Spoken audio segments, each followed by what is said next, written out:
Decency is basically the only handbrake on the powers of outgoing President Donald Trump, even though his days in the Oval Office are numbered.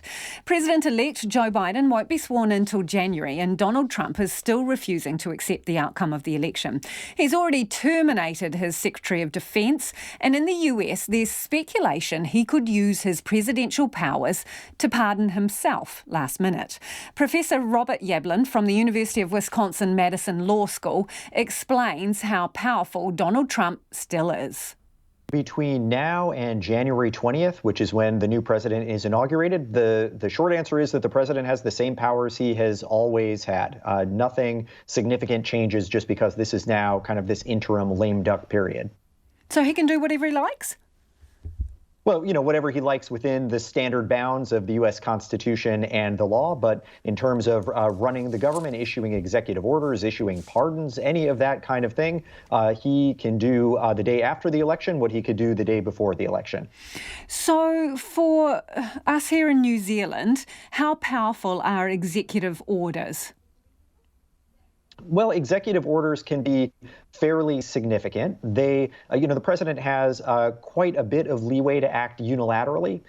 When we're creating law in the United States, Congress needs to be involved. But the president, kind of in the interstices of the law, can do a lot to direct how the government functions. He is the head of the executive branch, which employs hundreds of thousands of individuals, and he can direct policy within that branch through executive orders. We have rules here in New Zealand, what we call caretaker conventions. So if it's clear who is in the next government, if there is a clear victory, until they swap over, the convention is that you don't undertake big new policy initiatives or you consult the incoming government. Do you have any element of that in the US? Well, I would say we have two elements of it, one formal and one informal. The formal element is that by law in the United States, there is a presidential transition process. Now, the current president has to facilitate that process, and so far President Trump has refused to do so. But normally, as soon as the election is over, the incoming president will form a transition team. That transition team will have access to the existing government, and this is meant to facilitate a smooth transfer of power. So we do have that legal device.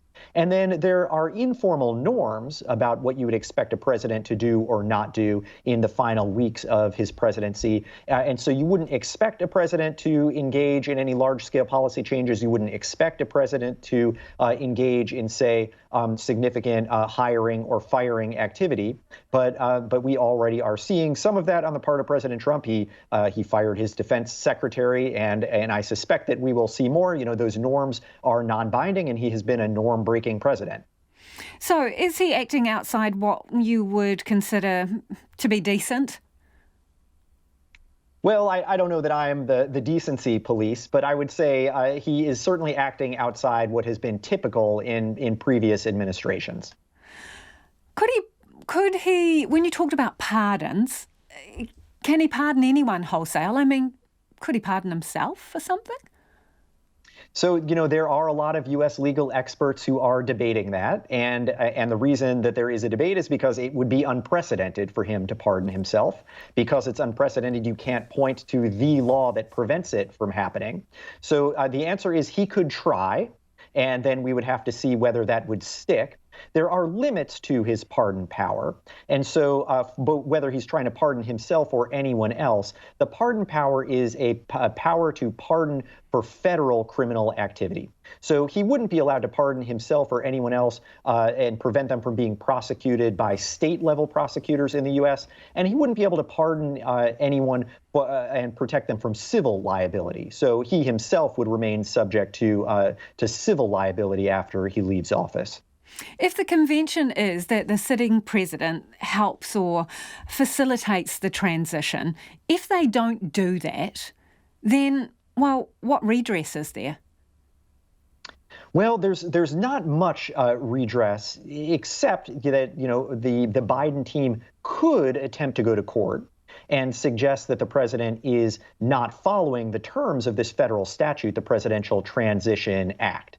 And I assume that the president's response would be, well, we haven't had you formally certified yet as the winner. That's the one legal claim Biden can make. As a practical matter, what President-elect Biden is already doing is he is trying to form a transition team. He's conducting transition activities, even if he's going to be hamstrung by some extent by the Trump administration and maybe not allowed direct access to existing governmental operations. So just to be clear, if someone is a bad loser and they start hiring and firing willy-nilly, if you're the new winner, you just got to stand by and suck it up until you're inaugurated. I'm afraid that's right. And there are opportunities, as from day one, when Biden takes office, he can attempt to undo executive orders that the president has issued, and he does have the power to do that. To the extent that the president has fired someone that he wants to rehire, he can attempt to do that. But the existing outgoing president, if that president is a sore loser, can be quite disruptive. And it does appear that this president is not going to do much to help facilitate a smooth transfer of power. What's the worst the incumbent president could do? Oh, I mean, I hate to contemplate the worst case scenario, but the president could engage in say mischief overseas, foreign policy actions, that sort of thing. I mean, again, there would be nothing legally to stop the president, and foreign policy is an area where the president does have quite broad powers. So I don't have any specific scenario in mind, but that would be an area that you might want to watch out for if the president really was up to no good. And that was Professor Robert Yablon.